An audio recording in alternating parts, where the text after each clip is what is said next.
Game changer. ఇప్పుడే movie చూసి రావడం జరిగింది. మెయిన్ స్టోరీ వచ్చేసి ఒక ఐఏఎస్కి మినిస్టర్కి జరిగే వారే గేమ్ చేంజర్. అదే స్టోరీ. అంతకు మించి చెప్పడానికి ఇంకేం లేదు. ఇంకా మూవీ స్టార్ట్ అయినప్పటి నుండి ఇంటర్వెల్ బ్యాంక్ పడే వరకు ఒకటే రోతా ఉంటుంది. సో అదేంటంటే లవ్, కామెడీ సీన్స్, మధ్యలో అక్కడక్కడ కొన్ని ఓవర్ యాక్షన్ సీన్స్, ఇదే రోతా ఉంటుంది. ఎందుకంటే రోతా అని ఎందుకు చెప్తున్నానంటే ఇది మనకు టాలీవుడ్లో చూసి చూసి చూసి విసుగు పుట్టిన సీన్సే ఉంటాయి అన్నీ.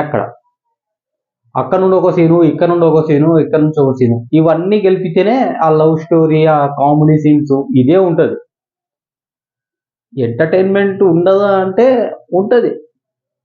కొత్తగా చూస్తున్న వల్ల ఎంటర్టైన్మెంట్ ఉంటుంది. మనలాగా ఇక్కడ ఆల్రెడీ కమర్షియల్ మూవీస్ చూసి చూసి చూసి ఇది చూసేటప్పటికి ఇది ఆల్రెడీ చూసిన రొట్ట కథనే అనే ఫీలింగ్ వస్తుంది. కాకపోతే సెకండ్ హాఫ్లో ఒక సీన్ వస్తుంది, ఒక 15 to 20 minutes ఉంటుంది అనుకుంటా.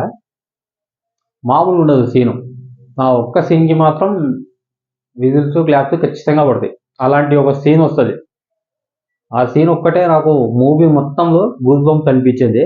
ఆ సీన్ ఏంటనేది నేను చెప్పాలనుకోవడం లేదు, ఎందుకంటే చెప్తే మరీ స్పాయిలర్లు అయిపోతుంది కాబట్టి నేను చెప్పాలనుకోవడం లేదు. అండ్ మనకు మూవీ ప్రమోషన్స్ స్టార్టింగ్ నుండి కూడా మనకు చెప్పేది ఒకటే డైరెక్టర్ గారు, ఒక పోకిరి లాంటి మూవీ తీయాలి, ఒక పోకిరి లాంటి మూవీ తీయాలి అని ఇలాంటి మాట చాలాసార్లు రిపీటెడ్గా మనకు వినిపించింది. అది ఎందుక అనుకున్నాను. కాకపోతే అది మూవీ చూస్తే మీకు కూడా అర్థమవుతుంది. ఎందుకంటే అలాంటి ట్విస్టే ఈ మూవీలో కూడా ఉండబోతుంది. Same to same twist. కాకపోతే అది రివీల్ చేయకూడదు కాబట్టి నేను చేయడం లేదు. మూవీ చూస్తేనే ఆ ట్విస్ట్ అనేది మీకు అర్థమవుతుంది. మీరు కూడా కొంచెం ఎంజాయ్ చేస్తారు ఆ ట్విస్ట్ కోసం. అండ్ శంకర్ గారి ప్రతి మూవీలు చూసుకుని కూడా సాంగ్స్ అనేవి ఓ రేంజ్లో ఉంటాయి. ఆ సెట్టింగ్స్ అయినా కానీ ఏదైనా కానీ ఒక రేంజ్లో ఉంటుంది. ఆ సాంగ్ వచ్చేది కూడా ఆ స్టోరీకి తగ్గట్టుగా ఒక సిచ్యువేషన్ని బేస్ చేసుకొని సాంగ్ అనేది వస్తుంది. కానీ ఈ మూవీలో అలాంటి ఒక్క చోట కూడా కనిపించలేదు. ఏ సాంగ్ చూస్తున్నా కూడా అక్కడ జరిగే సీన్కి సంబంధం లేకుండా సాంగ్ వచ్చిందండి అనేలా ఉంటుంది. జరిగే సీన్కి సంబంధం లేకుండా సాంగ్ వచ్చేస్తుంటుంది. సరే ఆ సాంగ్ అయినా ఎంగేజింగ్గా ఉందా అంటే అంతగా కనిపించలేదు థియేటర్లో చూసినప్పుడు. అయితే దానికి మెయిన్ రీజన్ మ్యూజిక్ చాలా ఇరిటేటింగ్గా కనిపించింది. ఇంకా మూవీ స్టార్టింగ్ నుండి ఎండింగ్ వరకు బీజిఎం అయితే వద్దురా బాబు అనిపించింది. ఎక్కడో ఒక్క చోట ఓకే సీన్కు తగ్గట్టు ఉంది అనిపించిందే తప్ప ఎక్కడ కూడా ఆ బీజిఎం కానీ ఆ సాంగ్స్లో ఉండే మ్యూజిక్ కానీ ఎక్కడ మనకు కనెక్ట్ అవ్వదు. అండ్ మనకు మూవీలో చాలా సీన్స్ అరే ఇంతకుముందు మనం చూసామే అన్నట్టు వస్తుంది. సెకండ్ హాఫ్లో వచ్చే కొన్ని టర్న్స్ అండ్ ట్విస్ట్ ఉంటాయి. సో అవి కూడా మనకు చాలా మూవీస్లో చూసాము అనే ఫీలింగ్ వస్తాయి. ఎందుకంటే శంకర్ గారి మూవీస్లోనే మనం ఇంతకుముందు చూసాం రాజకీయ నాయకులు ఏదో ఒక తప్పు చేయడము, దాన్ని ఎదిరించడానికి ఇంకెవరో రావడము. సో ఇలాగే ఉంటుంది అన్నమాట.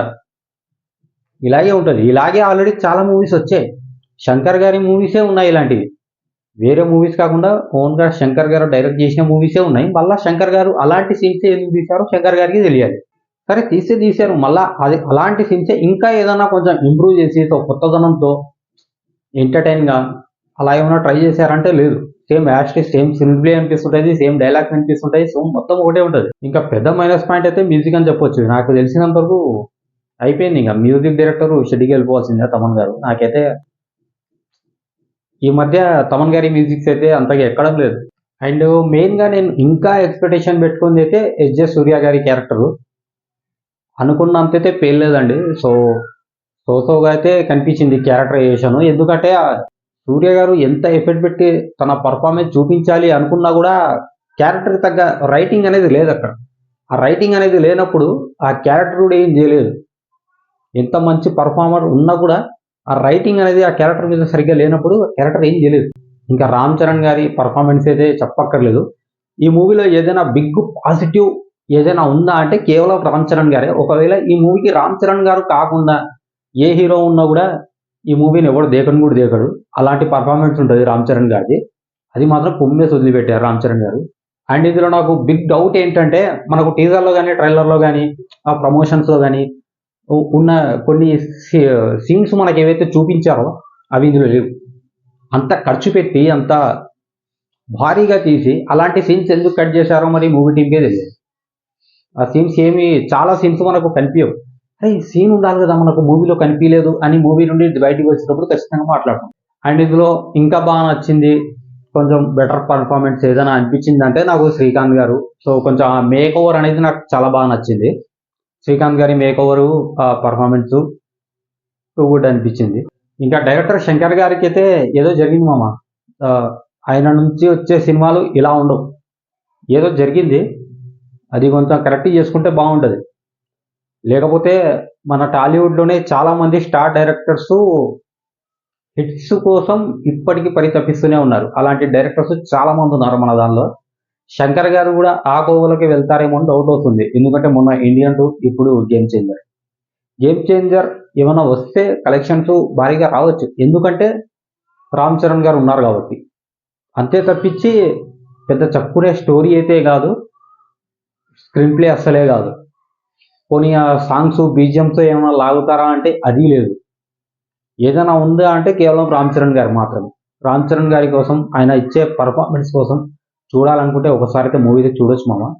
అండ్ నేను ట్రైలర్ రిలీజ్ అయినప్పుడు కూడా ఇదే మాట చెప్పాను, మూవీ ఏమైనా ఆడితే రామ్ చరణ్ గారి వల్లే ఆడాల్సిందే. ఎందుకంటే నాకు ఆ ట్రైలర్ చూసినప్పుడు నాకు ఆ కథలో గ్రిప్పింగ్ కానీ, ఆ మనకు ఇంతకుముందు చూసిన సినిమా ఫ్లేవరే ఆ ట్రైలర్లో కూడా నాకు కనిపించిందని నేను చెప్పాను. సో కొందరు కామెంట్ సెక్షన్లో నన్ను వేసుకున్నాను అనమాట. సో ఏం పర్లేదు, ఈ మూవీ చూసిన తర్వాత వాళ్ళు కూడా అర్థం చేసుకుంటారు, వాడు వీడు చెప్పింది కరెక్టే కదా అనేసి.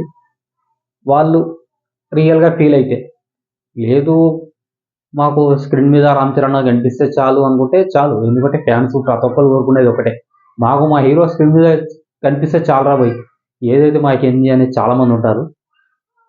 అది మీ ఇష్టం అనమాట. కానీ స్టోరీ మాత్రం అంతగా గ్రిప్పింగ్గా లేదు. పెద్దగా స్టోరీ కూడా ఏం లేదు, జస్ట్ వాళ్ళిద్దరి మధ్య జరిగే వారే మూవీ.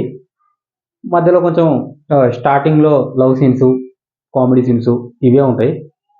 ఇంతకు మించి చెప్పడానికి ఏం లేదు. అక్కడక్కడ కొంచెం హై వోల్టేజ్ సీన్స్ మనకు కనిపించినా కూడా మనకు అంతగా కనెక్ట్ అవ్వదు. ఎందుకంటే దానికి ముందు స్లో నరేషన్ అనేది ఉంటుంది కాబట్టి మనకు ఆ సీన్స్ అనేది అంతగా ఎక్కువ.